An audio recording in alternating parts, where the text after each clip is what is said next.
Good morning, class. My presentation will be on the Tiananmen Square uprising and massacre in 1989. From April 18th to the 21st, protesters mainly consisted of students demanding change for better food in schools, better housing, better education, and more funding.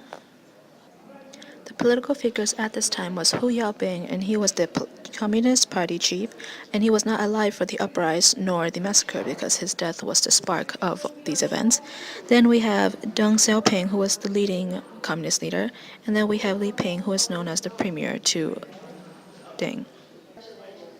Other mentions are Soviet Union's Mikhail Gorbachev and Zhao Ziying of China. The first event leading to the uprising was the death of Hu Yaobing. He dies on April 15th of a heart attack. His death leaves a mourning to many, especially to the students and intellectuals, which starts the uprising. On April 22nd was Hu's memorial, and there was no action taking place to repress the protesters, so they continued showing up to the square for their cause. One of the other causes for the uprising in the square was inflation in the Republic of Beijing. This was the first time in history where it was considered an issue, and because of that, this gained much more support to the protesters. On May 4th, the number in demonstrators began to rise drastically and hit a drop as well.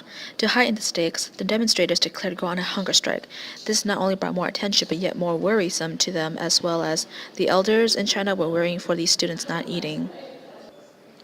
On May 15th, the communist leaders in China faced an embarrassing moment when the Soviet Union's Gorbachev came to China to put an end to the history between the two communist nations. There was a planned dinner at the Great Hall at the edge of the square, but the arrival of Gorbachev brought a rage to the protest. Therefore, he and his wife had to enter from the back doors. They reached over 1 million people in the square.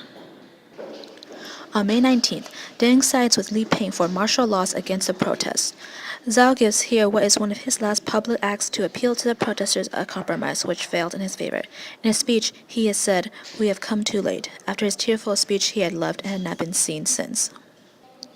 The next series of events over the days go from the Communist Party approving to put down the riot by force, soldiers begin to open fire into the streets at civilians, and in one night the square is taken back by the communists from June 3rd to June 4th. The massacre concludes in an unknown number in the thousands of those dead in the streets. And this series of events relates to the Cold War in such that China was having internal problems with there was a struggle of students and intellectuals who did not agree with how the nation was being run under a communist party.